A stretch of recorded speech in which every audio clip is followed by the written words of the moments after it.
Berikutnya adalah wal wuqufu dan wukuf. Wukuf itu adalah bertempat ya, berdiri atau tetap. Wukuf ini adalah wukuf.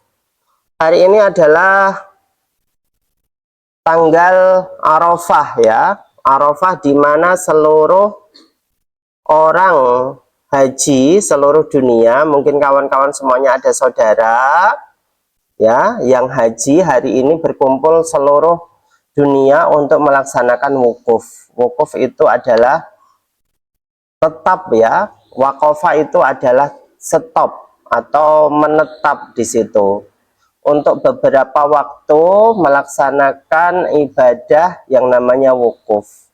Di situ mereka berkumpul di satu tempat yang namanya Arafah. Arafah itu ada Jabal Rahmah di situ, tempat bertemunya Siti Hawa dengan Nabi Adam, bapak seluruh dunia di situ setelah terpisah puluhan tahun. Ada yang mengatakan ulama 50 tahun terpisah. Setelah mereka itu turun dari surga, kemudian yang satu Nabi Adam itu bertempat di India, kemudian yang satu Siti Hawa itu ada di Makkah sana, sehingga mereka bertemu lagi setelah sekian lama, kemudian bertemu di satu tempat namanya Padang Arafah. Di situ ada Jabal Nur namanya. Itu kawan-kawan semuanya wukuf. Wukuf berarti tetap ala makanin tohirin, dalam tempat yang suci. Wal ilmu, dan mengetahui bidukhulil waqti, masuknya waktu sholat. Dia harus mengetahui waktu sholat. Apa saja tadi? Pertama adalah sucinya anggota tubuh dari hadas kecil ataupun hadas besar. Kalau hadas kecil berarti dengan wudhu, kalau hadas besar adalah dengan mandi jinabat. Yang kedua adalah menutup aurat. Kalau tidak menutup aurat, maka tidak sah sholatnya. Kawan-kawan semuanya perlu teman-teman ketahui, teman-teman itu sudah menutup aurat. Hanya saja ya, kalau sholat itu tetap kelihatan ini auratnya yang sebelah sini, juga kaki. Kalau memang seperti itu, berarti teman-teman semuanya kalau mau sholat dengan menggunakan pakaiannya, seperti halnya orang-orang Arab itu tidak mempunyai mukena kawan-kawan, sehingga mereka itu mengenakan pakaiannya sendiri untuk melaksanakan sholat. Saya sudah pernah bercerita tentang ini. Kawan-kawan mahasiswi di Timur Tengah, termasuk yang dari Indonesia, itu semuanya menggunakan pakaiannya untuk sholat. Tidak ada mukena, mereka tidak membawa mukena ke kampus ataupun ke tempat-tempat yang lainnya. Mereka cukup mengenakan pakaiannya sendiri, kemudian mereka menutupi anggota tubuhnya yang termasuk aurat itu. Kalau tangan itu dengan apa, Mbak, dulu itu yang teman-teman sampaikan itu, yang kaos tangan itu loh, apa? Shal? Bensol? Oh, hensol namanya. Saya kira bensol. Ya, baik. Nah, itulah yang pasti itu ya. Hensol, kemudian hensol. Handshot. Ya, itulah ya. Ya. Hand kan ke tangan. Shot bukannya ini. Shock ya.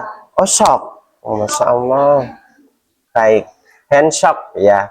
Kemudian kaos kaki juga seperti itu, sehingga kalau sudah tertutup semuanya, karena wajah sudah tertutupi, kemudian karena tangan juga menurut seluruh imam ya, ilal wajha wal kafain, ya, kecuali wajah dan dua telapak tangan ini merupakan aurat, lainnya bisa ditutupi. Ini menunjukkan arti bahwa di luar ataupun di dalam sholat tetap mereka menutup aurat. Ini kawan-kawan semuanya, sehingga boleh mereka melaksanakan sholat dengan menggunakan pakaiannya sendiri-sendiri. Terus kalau misalkan ada kasus nih, misalkan ternyata ketika waktu sholat ada angin yang jahat kemudian membuka auratnya, ya, tiba-tiba terbuka, maka cepat-cepat harus ditutup. Tidak boleh kemudian dibiarkan begitu saja sampai, ya, malahan kelihatan. Ini tidak boleh, langsung cepat-cepat ditutup. Kemudian berikutnya adalah dia ada di dalam tempat yang suci. Andaikan ternyata dia mempunyai pakaian yang pakaiannya itu sangatlah panjang, kemudian menjulur sampai ke depan masjid atau depan rumah, kalau memang dia itu melaksanakan di dalam rumah, dan ujung dari pakaian itu ternyata menyentuh hal yang najis, maka dia batal hukumnya. Ini wajib seperti itu, dia memakai pakaian yang suci atau berdiri di tempat yang suci. Andaikan misalkan kita berdiri, ternyata lantai ini, ya kawan-kawan semuanya, kita mempunyai sajadah, sajadahnya panjangnya luar biasa sampai puluhan meter, ternyata ujung dari sajadah itu menyentuh najis, maka itu juga batal hukumnya. Ini kawan-kawan semuanya. Berikutnya adalah wastiqbalul qiblati, dan menghadapkan ke kiblat.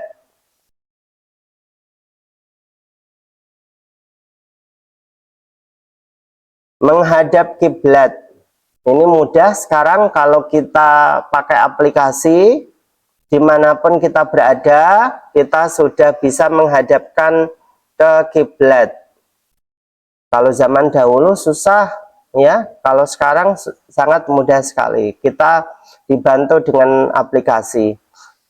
Misalkan ada kasus ini kawan-kawan semuanya, sholat di satu daerah, di mana daerah itu adalah daerah yang baru untuk teman-teman semuanya, dan ternyata teman-teman itu tidak menghadapkan diri ketika waktu sholat, ya, ke kiblat.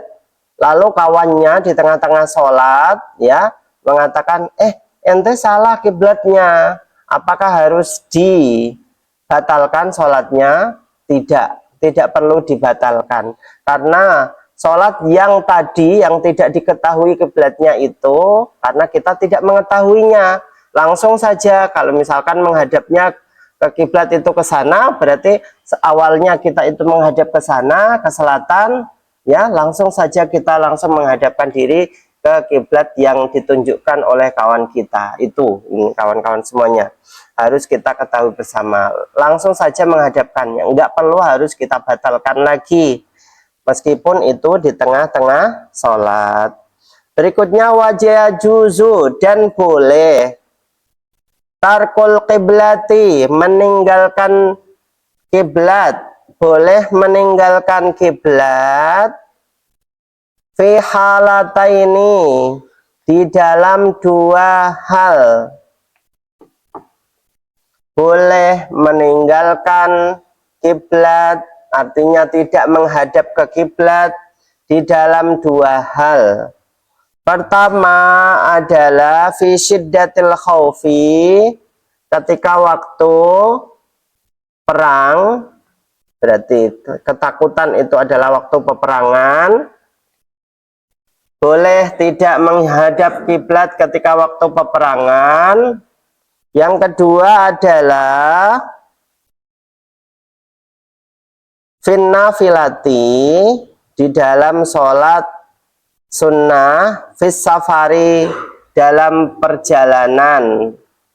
Ini ada dua hal yang boleh kita meninggalkan untuk menghadap kiblat. Yang pertama adalah ketika waktu peperangan, di mana musuh kita itu ada di sebelah timur kita, ya, ini ketika waktu di Palestina misalkan kawan-kawan jadi jurnalis, ternyata nanti dikirim oleh perusahaan TV-nya misalkan ke Palestina untuk meliput ya bantuan yang ada di sana, ya bantuan Republik Indonesia yang dikirim ke Palestina. Kemudian teman-teman mensinyalir bahwa musuh itu munculnya itu dari arah timur.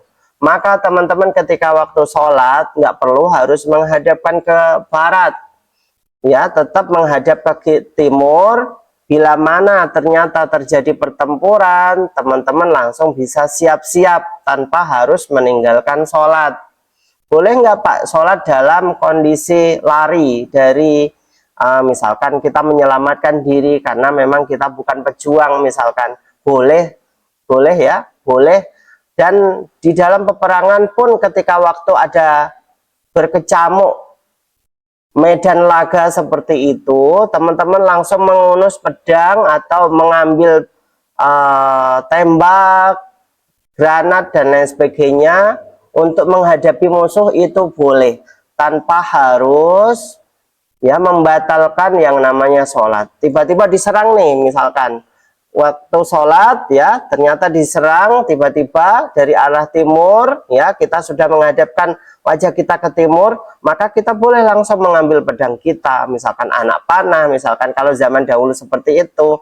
Kalau sekarang sudah tembak, ambil tembak langsung kita tembaki musuh kita tanpa harus membatalkan yang namanya sholat. Tetap Allahu Akbar nembak sampai Allahu liman seperti itu. Ini kawan-kawan semuanya. Dalam peperangan boleh-boleh saja. Ini berikutnya adalah yang kedua adalah fis safar, dalam bepergian. Teman-teman kalau misalkan sholat ya kemudian di atas pesawat dan itu adalah sholat subuh ya, perjalanan dari Makkah atau dari Mesir ke Indonesia otomatis itu adalah tidak menghadap ke kiblat. Pesawat menujunya adalah ke timur, sementara kita sholatnya adalah menghadap ke barat ya, ke barat agak serong dikit saja ke kanan. Maka kawan-kawan semuanya, kalau seperti itu, andaikan kita bepergian dalam kondisi musafir yang diperbolehkan untuk menjamak dan mengqashar sholat kita, ini boleh kita menghadapkan diri kita selain ke Ka'bah ya, menghadapkan ke arah pesawat kita berjalan. Arah pesawat itu berjalan ke timur, sementara kiblat itu ada di barat, boleh kita mengukuri kiblat ya, tidak menghadapkan diri ke kiblat. Tapi itu dalam kondisi musafir.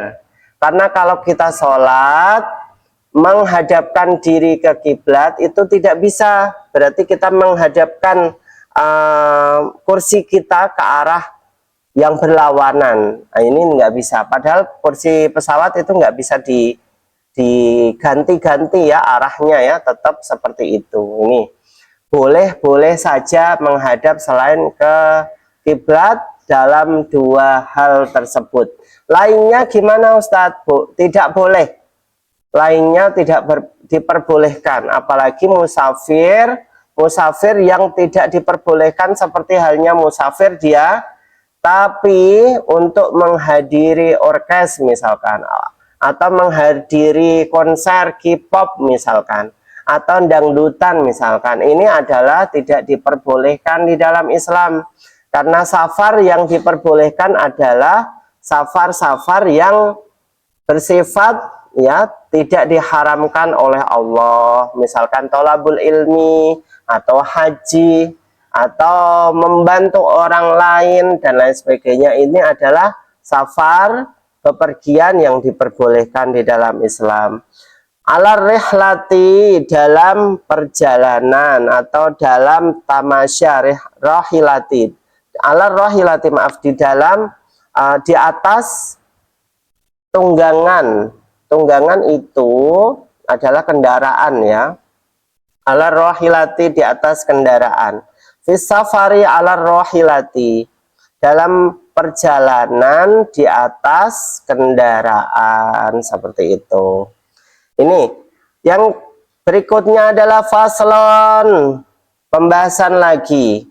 Wa arkanus sholati, utawi rukun-rukune sholat, dan rukun-rukunnya sholat sama niaton iku ana 8, ada 8, asyara 10, berarti 18,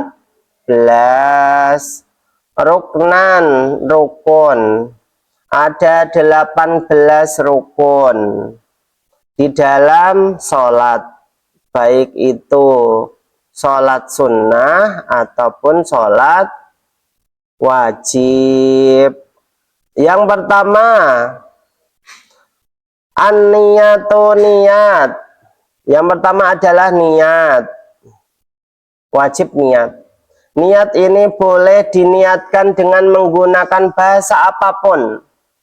Sebelum kita masuk ke sholat, boleh kita menggunakan bahasa Jawa misalkan, atau bahasa Indonesia misalkan, atau bahasa Cina misalkan. Yang tadi bahasa Inggris boleh. Niatnya itu letaknya adalah di hati. Tidak boleh kita niat hanya di lisan saja. Usolli fardal maghribi salasa raka'atin mustaqbilal kiblati adaan ma'muman lillahi ta'ala. Allahu Akbar. Tidak boleh hanya di lisan, harus juga di hati. Berarti ada dua. Lisan ini untuk menolong, hati ini adalah letaknya. Usolli fardal isya'i arba'a raka'atin dan lain sebagainya. Kita niatnya di hati, tapi wajib di hati ya. Yang lisan ini hanya membantu saja. Karena banyak orang yang tidak bisa mengucapkan niat ya, karena lisannya tidak bisa mengatakan apapun, tapi hatinya tetap bisa mengatakan sesuatu. Ini adalah orang-orang penyandang disabilitas bisu ya, ini kawan-kawan semuanya. Maka dia tetap niat di dalam hati, wajib dia niat ya. Wal qiyamu, dan berdiri, ma'al qudrati, bersama kemampuan. Wajib dia berdiri. Kalau memang dia ini adalah sholat wajib, dia berdiri. Kalau sunnah gimana Pak? Boleh dilaksanakan dengan cara apapun itu. Sholat sunnah itu boleh dalam kondisi duduk atau tidur miring. Misalkan males sholat qobliyah atau ba'diyah isya misalkan, dalam kondisi berdiri. Kemudian dia duduk saja sambil sholat ya. Sholat sambil duduk itu kawan-kawan semuanya, letak ya antara rukuk dengan sujud harus dibedakan. Kalau rukuk itu agak seperti ini, kalau sujud itu seperti ini, agak ke bawah lagi. Ini Allahu Akbar, ini rukuk misalkan, sujud ya langsung ke bawahnya lagi. Ini antara rukuk dan sujud. Yang lainnya sama ya, lainnya sama. Ini untuk duduk boleh, berarti Ustadz kalau duduk boleh kalau memang melaksanakan sholat sunnah. Kalau dia melaksanakan sholat wajib, andaikan dia masih bisa berdiri, wajib berdiri. Andaikan dia tidak bisa berdiri, maka dengan duduk ataupun misalkan tidur dan lain sebagainya, semampunya. Kalau memang dia tidak mampu, kemampuan ini al-qudrah. Wa takbiratul ihrami, dan takbiratul ihram, takbir yang pertama kali ketika waktu sholat setelah niat itu adalah takbiratul ihram. Selain itu adalah takbir sunnah, Allahu Akbar, sami Allahu liman hamidah. Yang lainnya itu adalah sunnah. Takbir pertama kali kawan-kawan semuanya. Berarti kalau tidak melaksanakan takbir pertama kali, berarti karena ini adalah rukun, berarti batal sholatnya ya. Dan ini menggunakan sudah, karena sudah masuk waktu sholat ya, karena sudah masuk sholat, maka dia wajib menggunakan bahasa Arab. Selain bahasa Arab tidak bisa. Allah Maha Kuwedi misalkan. Seperti itu tidak boleh. Allah Maha Besar misalkan seperti itu, nggak bisa. Ya. Ini harus menggunakan bahasa Arab. Karena sesuai dengan sabda Rasul bahwa sallu kama ra'aitumuni usolli, salatlah seperti halnya kalian melihatku sholat. Sholatnya seperti apa? Sholatnya Rasul waktu itu menggunakan bahasa Arab nggak? Bahasa Arab. Berarti kita wajib menggunakan bahasa Arab. Selain itu tidak bisa. Berikutnya wa qiraatul Fatihati, dan membaca Fatihah, wa bismillahirrahmanirrahim ayatan minha, dan membaca bismillahirrahmanirrahim sebagai ayat minha dari surat Al-Fatihah. Al-Fatihah ini merupakan rukun kawan-kawan semuanya. Dan basmalah itu merupakan rukun dari surat Al-Fatihah. Berarti bismillahirrahmanirrahim wajib diucapkan. Ya, kok ada Ustadz yang mengucapkan, yang tidak mengucapkan? Itu mengucapkan, hanya saja mengucapkannya dalam pelan. Bismillahirrahmanirrahim.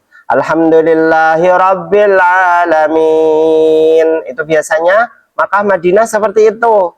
Mereka mengucapkannya pelan. Bismillahirrahmanirrahim. Alhamdulillahirabbil alamin. Ar-Rahmanirrahim. Sudes dan Surem ya. Imam Sudes dan Imam Surem. Biasanya seperti itu. Mereka mengucapkan basmalahnya pelan, lalu Fatihahnya yang kenceng ya. Ini bukan berarti mereka tidak mengucapkan basmalah, karena basmalah itu adalah sebagian dari suratul Fatihah, wajib dilafalkan. Kemudian diganti dengan surat yang lain, Pak. Misalkan Qul huwallahu ahad saja misalkan. Fatihah diganti itu. Kan bosan Pak Fatihah terus. Enggak ada bosannya ya. Bahwa ini adalah yang dilaksanakan oleh Rasul dan ini merupakan rukun dalam setiap kali sholatan dan wajib kita laksanakan. Andaikan kita ganti dengan bacaan yang lain, batal sholat kita. Waruku'u, dan ruku'. Yang berikutnya adalah ruku'. Setelah Fatihah, surat-surat pendek itu merupakan sunnah. Andaikan tidak dibaca juga tidak batal. Berikutnya adalah ruku'. Ruku'nya yang rukun. Ruku' itu seperti ini. Ruku' itu kawan-kawan semuanya adalah ini antara kepala dengan punggung kita itu sejajar seperti ini. Allahu Akbar seperti ini. Nggak boleh gini. Atau gini misalkan. Jangan ya. Jangan sampai seperti ini. Seperti halnya unta ya. Ini nggak boleh. Kemudian seperti ini kawan-kawan. Jadi lurus, usahakan lurus seperti ini. Jadi rukuk seperti itu ya. Kemudian waktu makninah dan tumak ninah. Tumak ninah itu adalah jeda sebentar. Beberapa waktu kita jeda, ini merupakan tumak ninah. Waktu makninatu fihi, di dalam rukuk. Warraf'u, dan mengangkat. Wal i'tidal, dan i'tidal. Bangun dari ruku itu termasuk rukunnya sholat. Sami Allahu liman hamidah. Nah, ini. Kenapa sami Allahu liman hamidah? Ini adalah ada historisnya. Suatu ketika Sayyidina Ali bin Abi Thalib itu pernah ya mau sholat jamaah.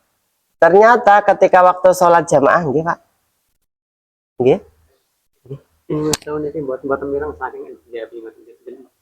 Oh ngoten. Agak dekatkan. Oh ngoten, nggih. Matur suwun. Nggih. Matur suwun, Pak. Ini kawan-kawan semuanya, suatu ketika dalam historisnya, nggih Pak, Oh alah. Masya Allah. Ngapunten. Halo. Nggih. Oh, saya kira sudah on, Pak. Nggih, matur suwun. Nggih. Suatu ketika kawan-kawan semuanya dari tadi belum on, jadi dari luar tidak terdengar. Kajian kita terdengar dari lingkungan sekitar kampus. Insya Allah dalam jarak 1 kilo sampai 2 kilo masih terdengar. Sehingga kita bermanfaat untuk masyarakat sekitar ya. Makanya juga saya rekam seperti ini agar juga ditonton oleh pemirsa yang ada di manapun berada. Nanti bisa dilihat di Arif Riyadi channel ya, YouTube and channel ya. Jangan lupa like dan subscribe. Enggak harus ya kawan-kawan semuanya. Saya sudah 1,2 ribu yang subscribe, alhamdulillah. Meskipun sudah monetize, tapi bukan berarti cuan untuk saya, tidak. Saya hanya ingin bermanfaat saja. Demi Allah, saya tidak mengharapkan cuan dari YouTube ataupun Facebook dan lain sebagainya. Saya hanya ingin bermanfaat untuk masyarakat sekitar saja. Untuk masalah lain-lain itu hanya Allah. Rizki itu hanya Allah yang tahu, sudah ditentukan oleh Allah. Ini baik kawan-kawan semuanya. Berikutnya adalah bangun dari rukuk itu termasuk adalah rukun dari sholat. Kita bangun dari rukuk. Sami Allahu liman hamidah. Kenapa seperti itu? Ada historisnya. Ali bin Abi Thalib tiba-tiba telat ketika waktu sholat jamaah. Padahal beliau itu senantiasa di belakang Rasul saat sholat berjamaah. Karena apa telatnya? Di depannya itu ada seorang bapak-bapak atau mbah-mbah yang mungkin saja di dalam hatinya itu, mungkin saja orang itu mau menuju Masjid Nabawi. Tapi jalannya lambat. Hingga akhirnya beliau itu putuskan untuk berjalan di belakangnya, tidak mau menyelip. Kenapa seperti itu? Karena ini adalah adab. Ya, al-adab fauqal ilmi. Adab merupakan lebih baik daripada, lebih tinggi daripada ilmu. Nggih. Oh, nggih. Menawi, Pak. Yang lain aja, Pak. Nggih. Nggih. Halo. Ya, ini adab itu lebih diperhatikan daripada ilmu. Kalau orang itu mempunyai ketinggian ilmu tapi tidak mempunyai akhlak, sama saja ya. Maka beliau mengedepankan adab daripada keilmuan. Hingga akhirnya kawan-kawan semuanya, Rasul itu sudah rukuk, sami Allahu Akbar. Dan malaikat Jibril mengetahui akhlaknya Ali bin Abi Thalib ini. Akhirnya malaikat Jibril menghentikan rukuknya Rasul. Rukuknya lama sekali, tidak berdiri-berdiri. Karena menunggu siapa tadi? Ali bin Abi Thalib yang telah memuliakan orang tua yang ada di depannya, tidak mau menyalibnya. Hingga akhirnya kawan-kawan semuanya, setelah itu ternyata orang tua itu tidak belok ke Masjid Nabawi, ternyata tetap belandang berjalan di depannya saja, lurus saja. Ini menunjukkan arti bahwa orang itu bukanlah orang Muslim, tapi orang Yahudi ternyata. Tapi tidak mengapa. Enggak. Ali bin Abi Thalib kemudian masuk masjid, masih dalam kondisi ruku Rasulullah. Kemudian beliau takbiratul ihram, Allahu Akbar, langsung mengikuti rukuknya Rasul. Disitulah kemudian Ali bin Abi Thalib ya, ketika waktu masuk masjid beliau mengatakan alhamdulillahirabbil alamin. Maka Allah memerintahkan kepada Rasul untuk mengucapkan sami Allahu liman hamidah. Sami'a Allah Sami Allah, Allah mendengar. Liman, orang, hamidahu, yang telah memuji Allah. Allah telah mendengar orang yang telah memujinya. Siapa yang memujinya tadi kawan-kawan? Ali bin Abi Thalib, karena masuk masjid kemudian beliau mengatakan alhamdulillahirabbil alamin, ternyata saya tidak telat. Kemudian langsung sholat Allahu Akbar seperti itu. Ini adalah kejadian kenapa sih kok harus sami Allahu liman hamidah, yang lain itu Allahu Akbar semuanya. Ini berikutnya wal i'tidalu, dan i'tidal, wat tumakninah, dan tumakninah, fihi, di dalam i'tidal tadi, wasujudu, dan sujud, wat tumakninatu, dan tumakninah, fihi, di dalam sujud. Sujud itu harus ada jedanya, tidak boleh kita kemudian sujud dalam waktu beberapa, ya, dalam waktu 1 detik saja. Allahu Akbar, sami Allahu liman hamidah, seperti halnya yang kita saksikan di media sosial. Ada sholat tarawih yang cuapete, masya Allah, viral ya, ternyata makmumnya banyak. Ini nggak boleh, karena tidak ada tumakninahnya di situ kawan-kawan. Andaikan misalkan dia itu sholat tanpa tumakninah, kira-kira batal nggak? Batal, nggak boleh. Tumakninah itu jeda untuk sebentar saja, tidak boleh Allahu Akbar, sami Allah liman hamidah, Allahu Akbar, misalnya seperti itu, nggak boleh. Harus ada jedanya. Berapa detik misalkan? Allahu Akbar, ada jedanya di situ. Sami Allahu liman hamidah, ada jedanya. Allahu Akbar, ada jedanya. Allahu Akbar, seperti itu.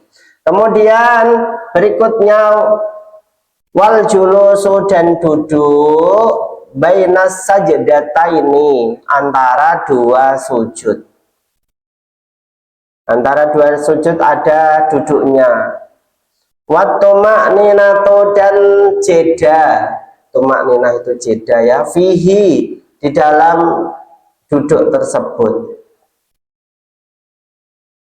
Wal julusul akhir, dan duduk yang terakhir. Duduk ketika waktu tahiyatul akhir, tahiyat akhir ya.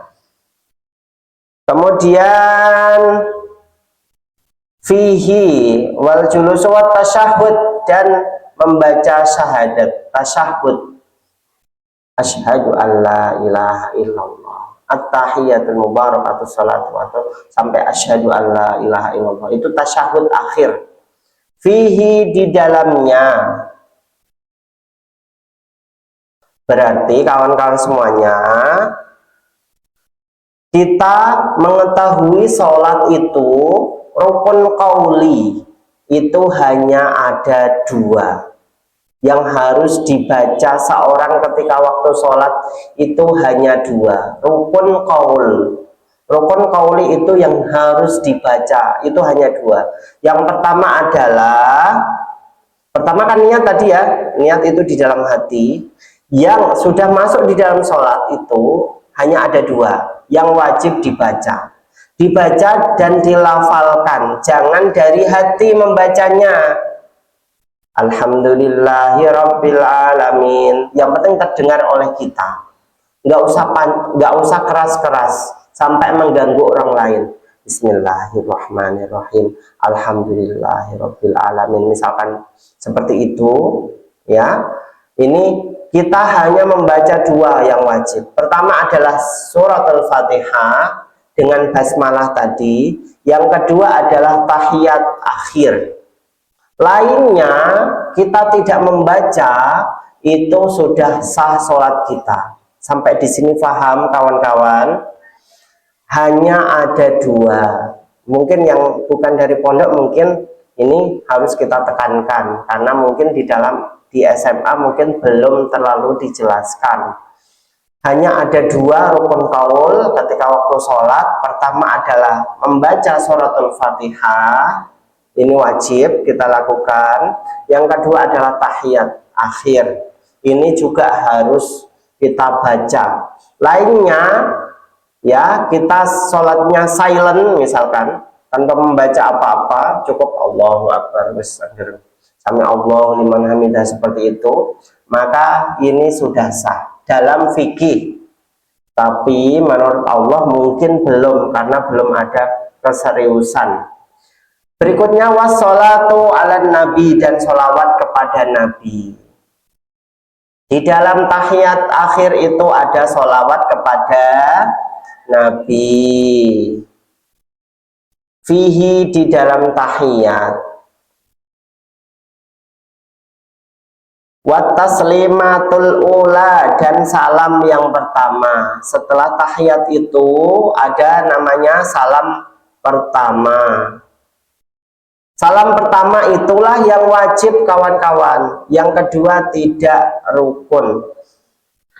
Berarti salam kita wan niyatu, dan niat al khuruja, keluar minas sholati, dari sholat. Niat keluar dari sholat ketika salam pertama, ini wajib kita lakukan. Assalamualaikum warahmatullahi wabarakatuh, sambil niat keluar sholat. Ini sebentar lagi kita selesai. Berikutnya adalah watartibu, dan tartibul arkani, dan urut dalam rukun, mengurutkan rukun sholat. Ala ma dzakarnahu, sesuai yang kami sebutkan. Ala ma dzakarnahu, sesuai yang kami sebutkan. Harus tertib, tidak boleh sujud itu didahulukan daripada rukuk. Rukuk tidak boleh mendahului Fatihah, tidak boleh. Tiba-tiba takbiratul ihram langsung rukuk misalkan, habis itu baru Fatihah, baru setelah itu tasyahud akhir misalkan, tidak boleh. Ini tidak tertib namanya. Terima kasih, semoga bermanfaat untuk kita kawan-kawan semuanya dan untuk masyarakat kita, karena sebaik-baiknya manusia adalah anfa'uhum linnas. Bukanlah orang yang kaya yang sebaik-baiknya manusia, tidak, tapi orang yang bermanfaat untuk manusia. Kita ada KKN ya, KKN ini adalah untuk bakti kita kepada bangsa, kepada masyarakat. Ini termasuk adalah Tridharma dalam perguruan tinggi. Ada pengajaran di situ ya, ada apa namanya, bahwa membaktikan diri kita kepada masyarakat ini adalah dalam rangka kita menjadi orang yang bermanfaat untuk umat kita. Wassalamualaikum warahmatullahi wabarakatuh.